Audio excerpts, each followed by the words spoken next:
थोड़ी सी समझ आई, कोई सद्बुद्धि दे दिया है उनको कि हरा गमछा, उनको पता नहीं है कैसे भड़कता है लोग, जैसे बैल नहीं भड़कता है कोई कपड़ा देखकर, उसी तरह हरा गमछा से। हमने तेजस्वी यादव जी को एक ही सलाह है कि आप अभी बिहार को घूमिए, बिहार को जानिए, बिहार को पहचानिए। आप काम किए हैं, अगर आपका जंगल राज का अगर आपकी परछाई हट गया है, तभी हम नहीं समझते हैं कि राजनीति में इतने परिपक्व हुए हैं कि वो सपना देखें कि हम बिहार के मुख्यमंत्री बने। में जासूस भेज रहे हैं और जासूसी करवा रहे हैं, नीतीश कुमार डरे हुए हैं। अब कोई व्यक्ति इस तरह की बात बोल रहा है तो अजीब सी बात होती है, हंसने वाली बात होती है कि आप तेजस्वी यादव जी यात्रा पर निकले हैं तो कोई जासूस क्यों भेजेगा उसके, क्या मैंने यात्रा पर निकले हैं तो जासूस भेज के हम लोग क्या पता करना चाह रहे हैं कि तेजस्वी यादव जी देखिए कहाँ सोते हैं, क्या खाते हैं।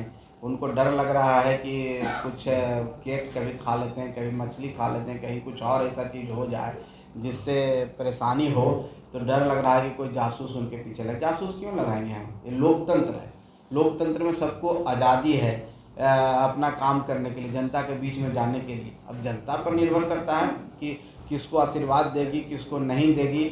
आप काम किए हैं, अगर आपका जंगल राज का अगर आपकी परछाई हट गया है तो आपको जनता जरूर प्यार करेगी, जरूर आपको आशीर्वाद देगी।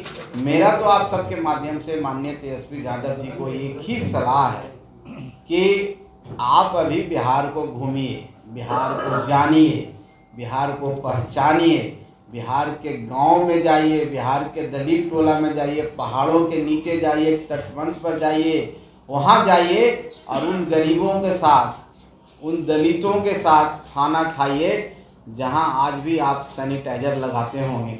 वहाँ जा कर के बात कीजिए। खाली ये कहने से नहीं होगा कि सब उठो गरीबों उठो, शुगर चराने वाले, भैंस चराने वाले, गाय चराने वाले चलो और सबका मुंडन करा दीजिए नाम के लिए किसी से, तो ऐसे नहीं होगा। असली बिहार गाँव में बसता है, असली बिहार दलित टोलों में बसता है। निश्चित तौर पर वहाँ जाएंगे, उनसे वार्ता करेंगे, उनकी समस्याओं से रूबरू होंगे, तब परिपक्व होंगे। अभी तेजस्वी यादव जी हम नहीं समझते हैं कि राजनीति में इतने परिपक्व हुए हैं कि वो सपना देखें कि हम बिहार के मुख्यमंत्री बने। अभी तो थोड़ी समझ आई है तो एक ऑर्डर निकाल दिए हैं कि हरा गमछा कोई नहीं लगाएगा। थोड़ी सी समझ आई, कोई सद्बुद्धि दे दिया है उनको कि हरा गमछा, उनको पता नहीं है कैसे भड़कता है लोग, जैसे बैल नहीं भड़कता है कोई कपड़ा देखकर, उसी तरह हरा गमछा से यहाँ के जो संभ्रांत लोग हैं, जो सभ्य लोग हैं, जो बिजनेस कम्युनिटी है, हड़कता है, उनको अभी कुछ समझाया है तो ऐसे ही बहुत सारा ज्ञान मिलेगा। ये तो बिहार को ज्ञान की धरती रही है, मोक्ष और ज्ञान की धरती। यहाँ गौतम बुद्ध को ज्ञान मिला, तेजस्वी यादव जी को 10-15 साल संघर्ष करेंगे तो ज्ञान मिलेगा। 25 में कोई वैकेंसी नहीं है, एनडीए की सरकार पूरे बहुमत से आ रही है।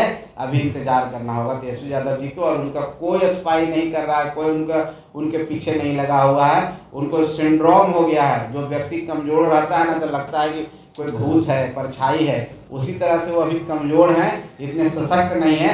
उनको उस तरह से हेलोसिनेशन हो गया है। हेलोसिनेशन एक शब्द है कि ऐसा दिखता है, ऐसा प्रतीत होता है, बाकी ऐसी कोई बात नहीं। एक सवाल और है, कहा जा रहा है कि बिहार में विधानसभा का चुनाव समय से पहले होने का कयास लग रहा है। अब ये तो आप लोग कह रहे हैं, हम लोग तो कहीं सुने नहीं हैं, और आप लोग माहिर हैं इस फील्ड में, कुछ भी कह के कुछ भी करवा सकते हैं। मेरी जानकारी में से कुछ नहीं।